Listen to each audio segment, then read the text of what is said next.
자, 본격적으로 저희가 준비한 소식들을 하나하나 짚어가 보도록 하겠습니다.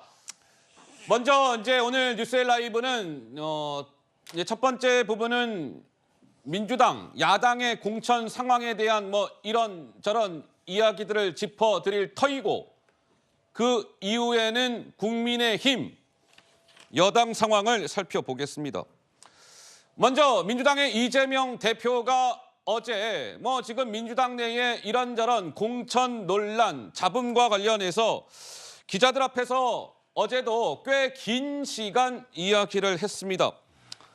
먼저 이 대표는 직접 이제 목소리를 들으실 텐데, 이번에 등장하는 이 이재명 대표의 워딩에는 이제 세대 교체 이런 단어가 등장을 하고, 국민 눈높이에 맞는 선수 선발이 필요하다.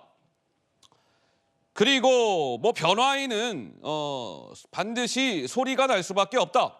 검은 백조 이런 단어들이 등장을 합니다. 직접 한번 들어보실까요?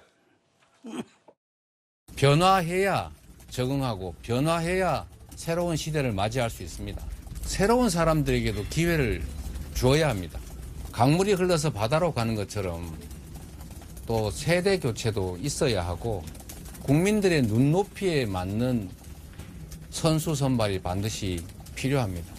1년 전에 특별당규가 정해져 있고, 새롭게 구성된 기구들의 투명한 심사 결과로 좋은 후보들이 골라지고 있습니다. 변화에는 반드시 소리가 날 수밖에 없습니다. 조용한 변화라고 하는 것은 마치 검은 백조 같은 겁니다. 반발하고 항의하는 거 당연합니다.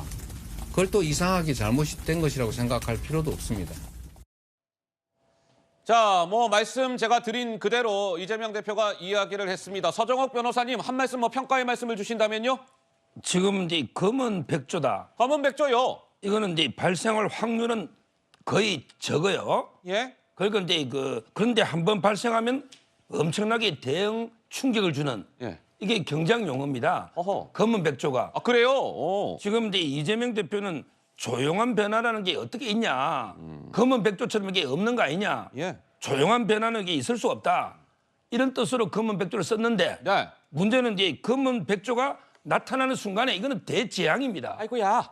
지금 이게 민주당 공천이 그런 거예요. 검은 백조가 나타난 거예요. 원래는 드문데 지금 이게 완전히 당이 친명 비명으로 두동강 나고 있는, 당이 쪼개지는 소리가 안 듣깁니까? 이재명 대표? 이재명 대표는 지금 이제 세대 교체 이야기하는데 왜 세대 교체를 비명만 해야 됩니까? 아이고야. 친명은 왜 세대 교체 안 합니까? 왜 정성호, 조정식 이런 분들은 세대 교체를 안 하고 왜 비명만 해야 됩니까? 이게 형평이 안 맞잖아요. 저는 지금이라도 이게 국민들 눈높이 운운하는데, 네. 이거는 이게 친명, 개딸의 눈높이에 따라 공천한 거지 무슨 국민의 눈높이에 따라 한 겁니까? 예. 지금이라도 이게 공천 빨리 이게 바꿔야 됩니다. 공천 기조의 방향을 바꾸시오. 서정옥 변호사님은 이제 이런 말씀을 주셨는데, 먼저 차근차근 말씀을 들어보겠습니다. 이재명 대표가 어제 이제 기자들 앞에서 꽤 긴 시간 이야기를 했다, 이런 말씀을 드렸는데, 이제 언론사들이 당연히 기사들을 이렇게 썼을 거 아니겠어요. 근데 가장 많이 기자들이 이른바 헤드라인으로 뽑은 기사는 이재명 대표의 바로 이 발언이었습니다. 이게 또 들으실 거예요. 입당도 자유고 당을 나가는 탈당하는 거 그것도 다 자유예요. 그런데 경기하다가 질 것 같으니까 경기 안 하겠어요. 이렇게 탈당하는 모양새는 아름답지 않아요. 이렇게 강조했습니다. 직접 한번 들어보시죠. 최근에 탈당하시는 분들이 좀 한두 분 이렇게 계신 것 같습니다. 입당도 자유고 탈당도 자유입니다. 그런데 분명한 것은 그런 점은 있습니다. 경기를 하다가 질 것 같으니까 경기 안 하겠다. 이런 거 별로 그렇게 이렇게 국민들 보시기에 아름답지 않을 것입니다. 정해진 규칙 속에서 경쟁을 하다가 이 규칙이 나한테 불리해, 이 경기에서는 이기기 어려워 라고 해서 중도에 포기하는 것은 자유입니다만, 그게 마치 경기 운영에 문제가 있는 것처럼 하시는 말을 하는 것은 옳지 않다. 경쟁의 과정에서 우리 국민들께서 또 당원들께서 선택하시는 걸 어떻게 하겠습니까? 입당도 자유고 뭐 탈당하는 것도 자유입니다. 뭐 이런 얘기를 했는데 이재명 대표의 어제 저 발언과 관련해서 정치권에서는 이런 좀 비판의 메시지가 나왔습니다. 진중권 교수는 다소 거친 표현을 썼더군요. 이재명 대표는 야바위꾼입니다. 일종의 뭐 사기꾼이에요. 뭐 이런 발언 아니겠습니까?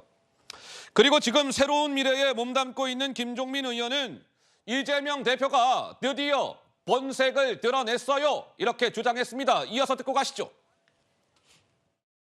질 것 같으니까 못 들어간다 이렇게 얘기하는 야바이꾼 같은 얘기를 지금 하는 거거든요. 아주 전형적인 야바이꾼의 논리라고 생각합니다. 당이 이제는 내 당이다라고 이제 선언을 한 거예요. 자기의 리더십을 흔들 수 있는 모든 사람들을 다 쳐내는 거고.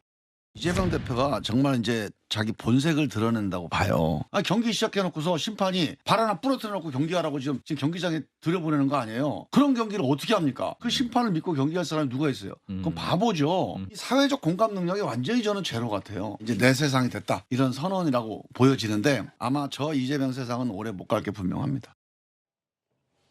이재명 세상은 오래 가지 못할 겁니다. 김종민 의원은 이제 이렇게 얘기를 했고, 뭐 진중권 교수는 야바위꾼의 논리입니다. 뭐 이런 얘기까지 했는데 강성필 부위원장님 무슨 말씀을 주시겠습니까? 네, 뭐 진중권 교수 아니겠습니까? 교수죠. 예, 근데 뭐 야바이꾼이라는 저런 극단적인 용어 쓰는 것은 저는 좀 과도하다고 봐요. 얼마든지 본인의 의견을 표현할 수는 있지만 저런 표현 많이 국민들이 안 좋아한다.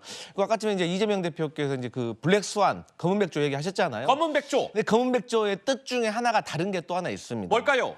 예측 불가능하지만 나중에 돌이켜보면 그것들이 다 설명이 되는 얘기라는 거예요. 그러니까 그때 당시에는 다소 혼란스럽고 어려운 개념이지만 시간이 지나서 결과를 보면 이해가 갈 수 있다라는 뜻으로 쓸 수도 있다는 점을 알려드리고 어쨌든 간에 이 변하는 과정에서 아픔이 있고 또 상처도 있고 하겠지만 어쨌든 이재명 대표 각오를 단단히 한 것 같습니다. 그렇기 때문에 본인의 갈 길을 이제 가는 것 같은데 어쨌든 이제 일은 벌어졌고 책임은 앞으로 이재명 대표 지도부가 져야 되는 것이고 져야 되고. 그렇기 때문에 어떤 총선 결과가 나올지는 이제 국민들의 심판에 달려있다 이렇게 분석하겠습니다. 자, 이제 이재명 대표의 어제 뭐 저러한 이야기들, 뭐 플러스 지금 민주당 내에 이런저런 공천 상황과 관련해서 오늘 국민의힘의 한동훈 비대위원장이 기자들 앞에서 역시 또 이 대표처럼 비교적 길게 이야기를 했습니다. 한동훈 비대위원장의 목소리 역시 들으실 거예요. 그런데 숙청이라는 단어가 등장을 하고요. 순도 100%의 이재명 당, 뭐 이런 표현. 그리고 더불어민주당은 앞으로 당명을 이렇게 바꾸시오. 이렇게 직격했습니다. 들어보시죠. 당에서는 뭐 쇄신과 현역 교체는 상관이 없다고 이런 얘기도 있는 거 같아요. 기자님, 이재명 대표가 민주당이 하고 있는 건 쇄신입니까? 그건 이재명 개인을 위한 숙청이잖아요. 그렇죠? 이재명 대표에게 지금 찍혀나가고 있는 사람들은 민주당에서는 민주당 사람으로 안 치겠다는 거잖아요. 순도 100%의 이재명당을 만들겠다는 겁니다. 조국 신당에서 조국이라는 이름을 넣겠다고 고집한다면서요. 민주당도 이제 이름 바꿔야 한다고 생각합니다. 그냥 이재명 대표 이름 넣어서 재명당 이렇게 바꿔야 한다고 생각해요. 제 말이 과합니까? 민주당의 당명은 이제 더불어민주당 하지 말고요. 그냥 재명당 이렇게 바꾸시오. 뭐 이렇게까지 얘기했는데 최수영 평론가님이 한 말씀 하실 게 있으실 듯 하네요. 그렇습니다. 자, 세대교체 얘기했잖아요. 예. 뭐 장강의 뒷물결이 앞물결을 밀어낸다고. 근데 비명 나가고 찐명 들어오는 게 그게 쇄신이고 세대교체입니까?